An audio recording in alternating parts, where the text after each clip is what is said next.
Good afternoon, everyone. Thank you for joining us for our Advocacy and Action webinar. If anyone ends up having trouble hearing or any technical difficulties, please write a message in the chat room, and we'll try to get back to you as soon as possible.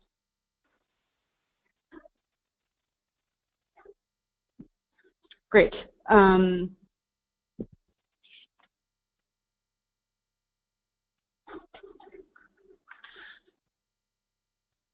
We were going to do a recap of what's happening on Capitol Hill, an update on the budget, which just came out, our appropriations work, as well as next steps on healthcare reform and advocacy around the ACA.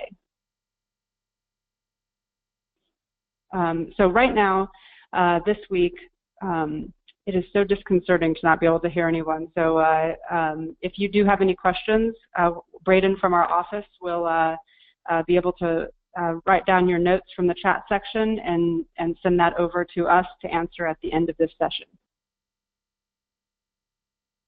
This week, we're in a recess week. So that means the House and the Senate are in recess. They're at home, sort of in town hall meetings and in their district offices or state offices. So this is a great time to engage with your members of Congress on all of the issues that are important to you and have your asks ready for your members and their staff. Right now, the Senate is also writing their version of the repeal and replace bill of ACA. So this is a particularly important time for those folks that are working on healthcare reform. As we head into next week and the rest of June, it is key time for appropriations. So this is when we start working on the federal funding bills that will fund our key programs for substance use disorders, and we're going to go into the nitty-gritty of each of those appropriations bills and what you can do to engage. All right. So a little bit on where we are on federal funding. And we really wanted to dive into the budget and answer questions that each of you might have about the President's budget that was just released. So we already completed 2017 funding through the omnibus that passed a few weeks ago. So the federal government is funded until October 1st, until September 30th of this year, 2017. The bills that we're working on currently and the budget that was just released is for 2018, which begins on that October 1st deadline. If they don't finish those bills by that October 1st date or do an extension, that's when we start looking at government shutdowns. So right now, the deadlines just passed for members in both the House and the Senate to submit their own priorities to their appropriations chair and rankings to get the process rolling. And then all June and July, we'll see markups and committee hearings. We start really diving into the meat and potatoes of those 12 individual appropriations bills in each chamber. So this is our little checklist that we put together for everyone to understand where we are and how much is left to do when it comes to funding the federal government and the programs we care so much about, like CARA. So right now, we are early in the process. We finished last year's or the current year's funding bills, but the budget is finally out, which is sort of a roadmap or a rough draft of recommendations from the administration. It is not binding, nor is it necessarily the starting point for Congress when they start working on these bills. We still have to get through committee hearings and the votes of the final product for the appropriations bills for all 12 of those House bills and all 12 of those Senate bills. And then they need to be reconciled either in an omnibus or individual bills or smaller versions of that before they're finalized, or they can give themselves an extension at the end of September. And that's when we get to the final, not 18 budget, but to the final 18 appropriations process. So I wanted to go a little bit into the to what we learned from the President's budget and what it means for the things that you care most about. So this first screen here is a table and breakdown of our CARA funding levels, including the President's request for 18 for the programs that are authorized by CARA. We received $153 million in funding in the 2017 omnibus. Those programs are in 3 different buckets that come out of Congress: financial services, which funds ONDCP, Health and Human Services, that's our labor HHS bill, which funds SAMHSA and our SAMHSA grants. And then Commerce, Justice, and Science, which funds our Department of Justice grants that are in CARA. We also have some funding in CARA for veterans treatment, which was created by CARA, one of the provisions, and there was funding in 2017 that started that. So this gives you a sense of CARA had a few programs that we authorized that were currently funded, so that's why you see a small amount of money in the last year bill for 2016. We are funded $153 million for this current year, 2017. The President asked for $128 million for this coming year, for 2018. So that's a good start. That means that many of these programs were requested by the administration. We have two that were missed. The enhancement grants are the Drug-Free Communities Enhancement Grants for opioid issues, which is administered by ONDCP, so we're making a push for that, as well as access to overdose treatment, which is in SAMHSA, within HHS, we'll be pushing for. The MAT dollars in the 2017 bill were much higher than the President's request, but that program is very much of interest to our key champions on those committees, so we'll be working to see that higher mark in final 2018 funding. So this gives you a sense of making sure that we track for you each of these programs in CARA, and our ask is level funding for 2017. We want to hold the line to have a minimum of $153 million for CARA for 2018.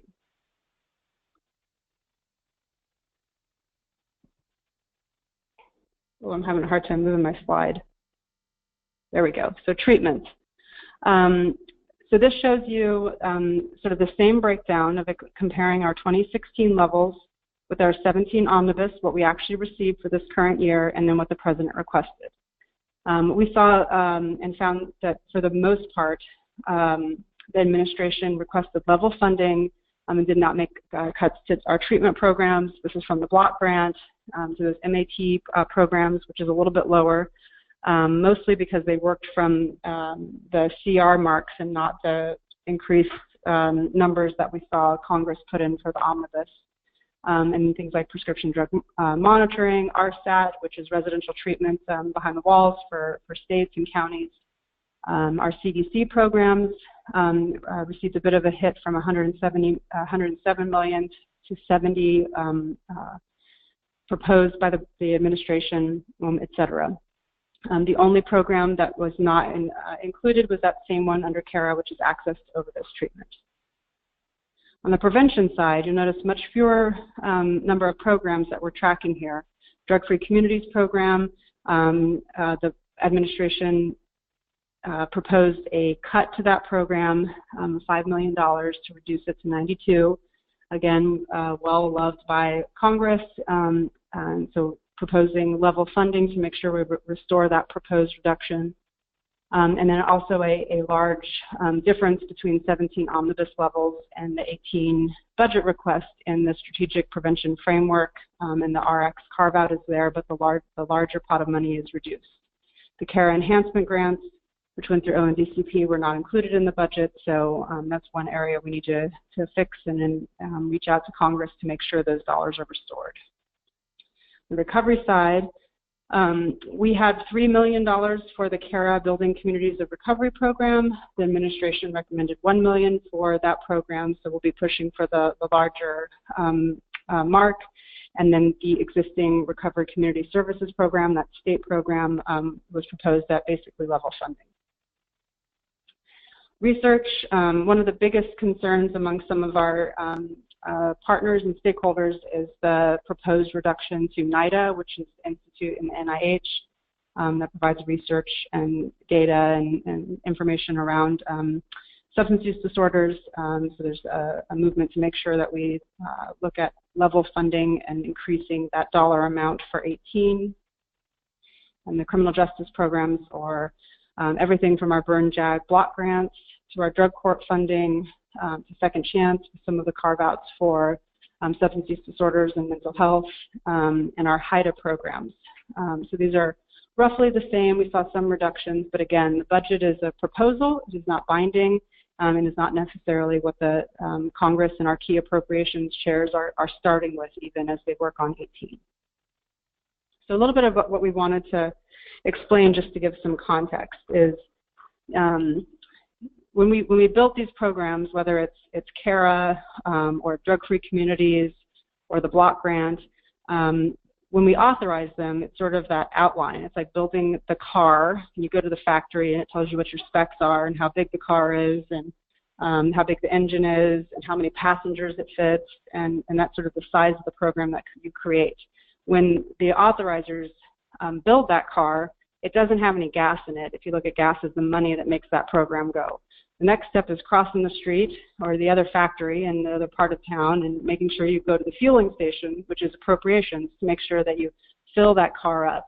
So our CARA car, for example, is $181 million that's authorized. So that's about let's think of it as a car that has 181 spots. If you had one spot for every dollar that it creates in there, it's up to the appropriators to decide how much fuel goes into that size of a program. Now, when it comes to the budget process, the budget is sort of like someone telling you as you're pulling up into that gas station, hey, I'm thinking that you should spend about $20 on your tank of gas right now. And it's like a suggestion. Maybe you get a text from your mom or your dad, or your accountant says you should, watch your spending on your gasoline allowance. As you pull up to that pump, however, it's really up to you. You are the appropriator for that car. It's up to you how much fuel you're going to put into that tank. So right now, we're past the part of, for many of these programs, and for CARA, we're past the part of being at the factory. They've built our car. We know how big our car is. We know how many people we can fit into it, how many cylinders we have in our engine. We have that there. We already have gone up past our sort of entrance into the gas station. The president suggested we fill it up with $128 million. And now we're really at the pump with our key appropriators, and we're figuring out how much fuel we're actually going to put in this program and the 32 other programs that we just went over. So this process is when it's really important that you all weigh in on what your priorities are and talk to your members of Congress to make sure that you let them know we want to see robust funding for all of these key programs that are necessary for a comprehensive response to addiction. So a little bit on timeline. We have, like I said, we have until September 30th to do our 2018 bills. If you look at sort of how things have been running lately, we do a lot of extensions for ourselves and end up into the following year by the time we can sometimes pull these together. There has been discussion just this week of the House wanting to do a big omnibus with all 12 of the bills and get them done by August to really get ahead of some of those deadlines and make sure we very clearly avoid government shutdown and other items. So it remains to be seen on how much we're going to be able to get done, if we're going to look at a CR, if an omnibus is really possible. But we know that these next 2 months of session, when the House and Senate are, for the most part, back in D.C., is the time that all 12 of these bills are going to be in consideration. We have just a few committees. We're not asking everyone to engage with all 12 of the bills. We have about 3 or 4 that are our biggest priority because they fund these programs that we've gone over today. But hearing from you, regardless of what committees you're members of Congress, your 2 senators, your 1 or multiple House members, making sure they hear from you on this is just so important. I wanted to hand this over to Jay Rouet, who's going to go over ACA, the American Healthcare Act, and where we stand on healthcare reform.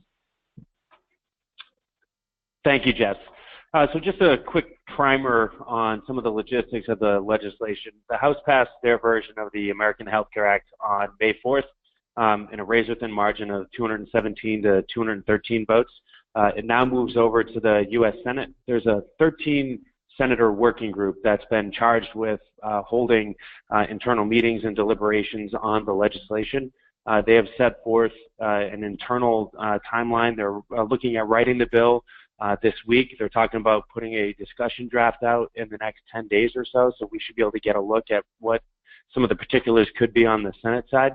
A lot of inside baseball is going to be played on this. The difference in the Republican conference is pretty stark. You have a lot of moderate members that have some pretty significant concerns with some of the particulars that I'll go into in a minute. Some of the conservative members don't think that the House bill went far enough. So how McConnell is going to thread that needle, Senate Majority Leader Mitch McConnell will thread that needle, will be very interesting to watch. But so a few of the particulars. There is a waiver that is offered in the House-passed legislation for states to opt out of certain essential health benefits. So that's what you guys have been hearing about recently with respect to pre-existing conditions or substance use disorder treatment or mental health treatment. So those are pre-existing conditions. And if a state is takes a waiver, the state then has to fill in that gap with high-risk pools, but the money will be far less in those high-risk pools. So that's the concern that with the waiver for essential health benefits, that people could potentially lose their coverage. Moving on from that, there is a rollback of Medicaid expansion beginning in 2020. It will cut nearly $900 billion from Medicaid. And so you'll remember the importance of that program. With Medicaid expansion, about 1.29 million people were able to receive mental health or substance use disorder treatment for the first time in their lives. And as we've talked about at Addiction Policy Forum, there are 22 million individuals, that's the rough estimate of those who are in need of treatment for drug or alcohol abuse. And only 10% of people of that number actually receive it. And the way that Jess phrases this, I think correctly, is imagine if only 10% of patients with cancer or diabetes actually receive treatment. And I think that really kind of puts it into a good context. So another portion of the legislation, at present, those who are older can be charged 3 times what those who are younger can be charged for their insurance premiums. This bill allows for a 5-to-1 ratio. So the concern among some of those who are more moderate and some on the Democratic side are that this will lower the premium costs for those who are younger, but greatly increase it for those who are older. And the big number that I'm sure everyone saw was that 23 million. The CBO score, the Congressional Budget Office, the nonpartisan kind of referee in this match, is that 23 million are estimated to lose their coverage by 2026, which is a 10-year window for the legislation were it to be signed into law this year. And overall, that would leave 51 million Americans without health insurance by 2026. So we are following this legislation very closely. One thing that the Senate Majority Leader has said is that there will be a vote on a Senate version, but he has publicly kind of tempered expectations, whereas the House and the White House have been very kind of overt in their message that something will be signed into law this year. McConnell was kind of much more reserved and said he's not sure right now how they get to 50+1. So they can only lose 2 senators before legislation cannot pass the Senate. So we will again be following that very closely, and we'll keep you apprised of every development along the way. Thank you. Great, thanks, Jay. So do we have so a couple things on sort of next steps. We have links up on the Addiction Policy Forum website as well as here on your screen, and this whole PowerPoint will be available for download. So now is a great time to show up at a town hall, to write your members of Congress. We have a voter voice, which is sort of easy to fill out, email your entire delegation with one click of your computer or your phone, or we have a packet for you to download, a letter that you can personalize and send to the right staffer. So it is a great time to make sure that you're weighing in on both funding and ACA if that's a priority for you. There's a few social media campaigns, including sort of tweeting to your members about funding Cara, funding robust treatment, about weighing in on ACA and healthcare reform to protect treatment and care for those with substance use disorders. So any of these links you can follow to receive more information or fill out the forms to automate some of this. You can engage and really encourage everyone to do that. Now is the time for questions. Any have come through? Oh, I should probably be looking at what our little screen says.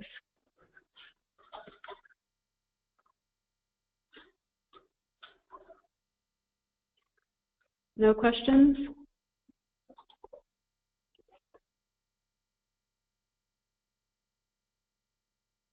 I don't know how to look for them. So bear with me 1 second while we figure this out. There we go. Is the Senate still trying to pass ACA through budget reconciliation? The answer to that question is yes. So in the House passed budget for FY17, they included instructions for reconciliation. So that's another one of the timeline concerns that the Senate is going to run into. They run out of, reconciliation ends at the end of the fiscal year because the budget that was passed earlier this year only runs through September 30th. So yes, they are still operating through reconciliation, which means they only have to get 51 votes on the Senate side, but they are under a strict timeline to get the legislation moved prior to that. Great, thank you.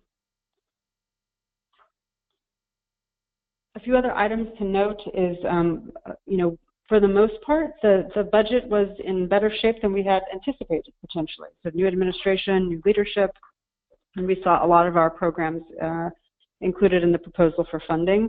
There were some reductions, but the appropriators are pretty smart and committed to dealing with this in a comprehensive fashion. They spent a lot of time and effort working on Cara last year to provide additional funding, including funding cures and other items in the omnibus. So we're confident that the appropriators will be looking to continue the work that they've already invested in. And as a few of our key senators, when the budget came out, sort of considered it dead on arrival and a little late in the proceedings and where the appropriators already were on the process.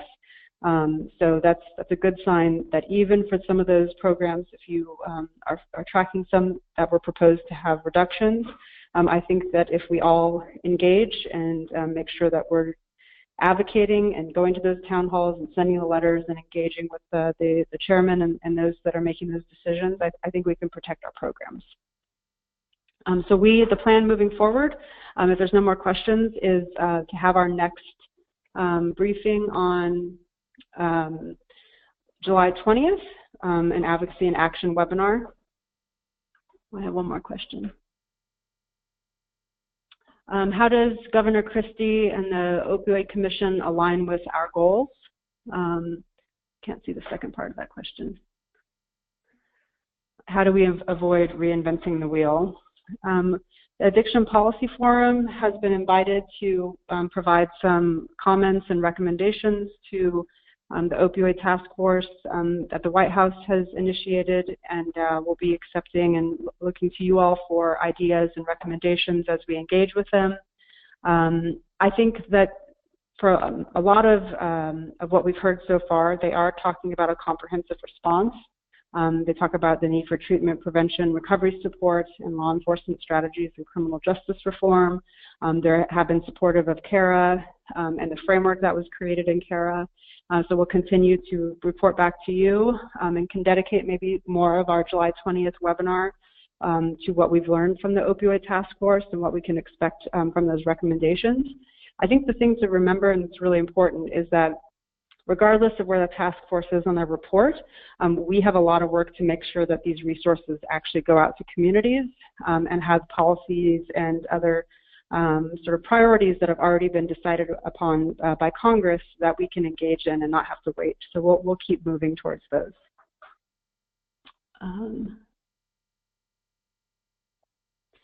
Where is funding for expanding bed capacity for nonprofit detox and rehabilitation for sort of existing systems? I'm not sure the answer to that question. There's different pots of money for treatment. Some of them it's very difficult to use for sort of expansion of beds and care and facility expenses. We'll continue to track both the block grant, how states are funding and using their cures dollars, and then policy changes like the IMD exclusion, which has bed limits on sort of federal funding. So we'll keep tracking all of those. And make sure we have a better answer to your question about any facility expansion capabilities. Other question is Cara funding for veterans and DOJ funds been released for 2017. So on the veteran side, Cara support is administered directly by the VA. They received $50 million in funding in 2017 for expansion of substance use disorder treatment and recovery support. Those dollars just went out in the omnibus, so I'm not sure what the timeline is for delivery of services and expansion of services for veterans through the VA's health systems, but those dollars are in their hands and have been appropriated. On the DOJ side, the $13 million in dedicated dollars for Cara for the Department of Justice, which were prioritized for alternatives to incarceration, overdose projects, telehealth and technology, as well as statewide planning. The deadline for those grant applications is April 25th. We're expecting the Department of Justice to make those awards and decisions by September, and we will keep everyone posted.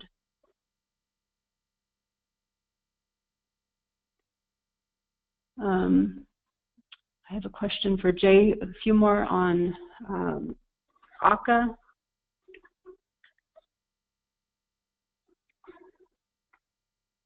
And then a question here on any clues or guesses on who will be appointed to lead the Office of National Drug Control Policy. We have not heard many names as of right now that are circulating for ONDCP Director. I think they're still focused on opioid task force recommendations and next steps, and how the ONDCP Director will work closely with the task force and Governor Christie. As we hear possible names or are recommending folks, we'll make sure that we check in with you all.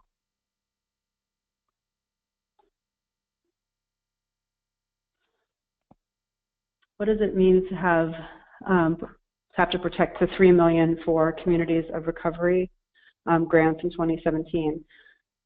So we have a sort of first-year funding for the Building Communities of Recovery grants for 2017, which is part of Cara.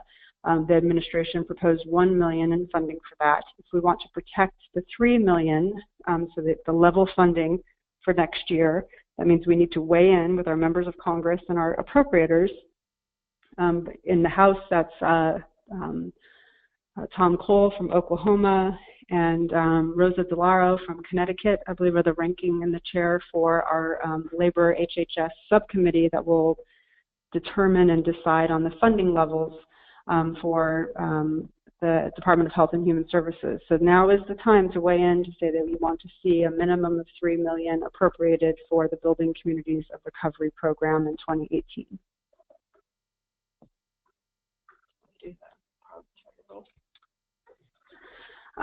We have a couple of questions that are popping up about the impact of ACA. The CBO score that came out last week, which details more of the impact on the American Health Care Act, the House passed version.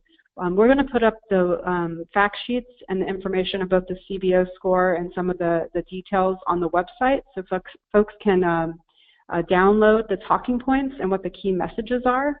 I think it's really important to make sure that we message this in a way where we remind Congress how much that they have invested in treatment for substance use disorders, and that we're sure they want to protect care for individuals and families who need access to care, and make sure that we're giving folks a way back to us, while we're also educating that a lot of people are potentially going to lose care under the House passed bill. So we'll put up more details about the CBO impact and some of the policy impact pieces on a fact sheet on the website. And you can always email us at info@addictionpolicy if you need more information.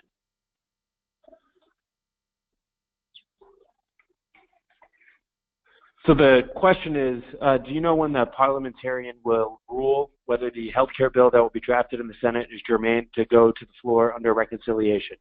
So here's how I think the legislative process will work. So when a senator or a member of Congress has legislation that they want to draft, they will give outlines to the Legislative Council, which is a branch of the House and the Senate that actually writes these bills.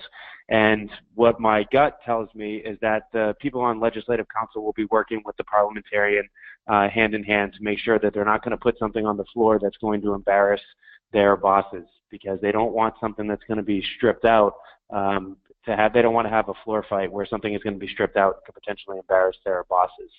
So my gut would tell me that all of that stuff will be worked out behind closed doors as they're drafting the bill. So that will be this week and next week, or however long it's going to take them to write something that they think can move on the Senate side. Now, the Democrats will still offer an amendment to strike particular pieces of the legislation, but my gut would tell me that that will be worked out beforehand so they don't have anything dramatic happen on the floor when they get there. That's great. Any other questions folks have for me or for Jay? Who are the leaders in the task force?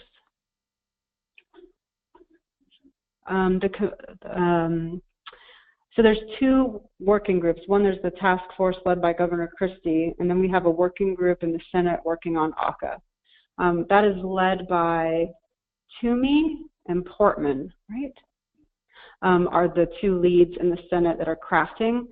They both have different potential recommendations on how to do some fixes to the legislation.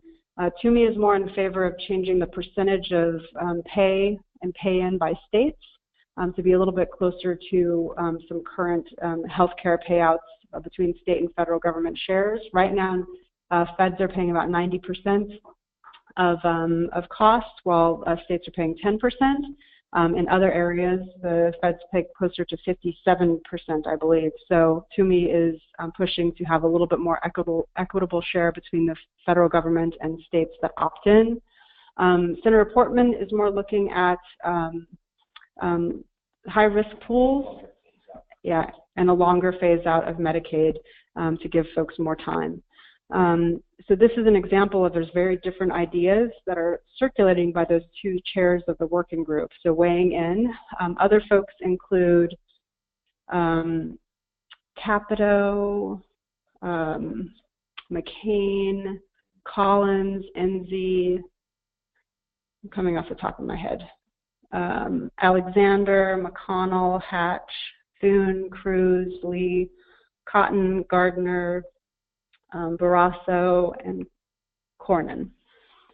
We can make sure that these are listed on our fact sheet on ACA, and maybe even put up some click-to-tweet links so you can easily click on a link and send a message via social media to any of these 13 senators that are busy crafting this bill this week.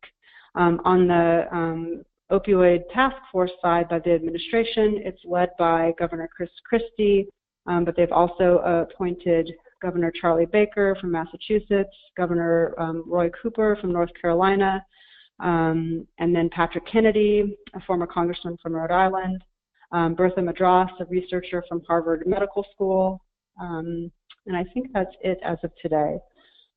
Again, we will be reaching out to make sure that our families, that you all that are involved in our advocacy work for Addiction Policy Forum, that you have a chance to send in and share with us any recommendations that you have for the task force. And I think it's our job to make sure that the family voices are heard, and those working in this field can weigh in to make sure that federal policy and priorities is something that we weigh in and engage around. We have another question about from one of our folks from Massachusetts, concern about ACA and how it would impact care, particularly with the opioid epidemic running rampant. Has the administration said anything about this impact and how they could sort of curb deaths or provide additional coverage to millions who could potentially lose care under ACA? I have not heard any statements or specifics from the administration on concern or counter plans to deal with individuals, particularly with substance use disorder, who might lose care in existing opt-in states. Again, I think it's another way to make sure that we're engaging with the White House, particularly Secretary Price, the opioid task force, and folks in domestic policy, so they know that making any changes at a time when we need more care, not less, is very concerning, and we hope they're keeping our families and our communities in mind, particularly those that have a substance use disorder. That's all the questions we have for now. Thank you again for taking the time for us today. Really, really appreciate it. We hope to hold these advocacy and action webinars once a month so we can give you an update on what's happening on the federal side in terms of policy, funding priorities, and other updates. Have guest speakers when it sort of makes sense to answer questions, so you have a direct line in, and also just listen to your feedback and things that are of a concern to you. So please mark your calendars for the same time, 4:30 on July 20th, another Thursday. And if you have other ideas or items that you'd like us to cover during our next advocacy webinar, please let us know. In the interim, download those links and advocate and weigh in and use your voice, particularly around appropriations, since this is really going to be a priority the next 6 weeks in Congress, and we'll continue to update you both on the funding process as well as ACA. Thanks so much for joining us, and we'll talk to you all soon.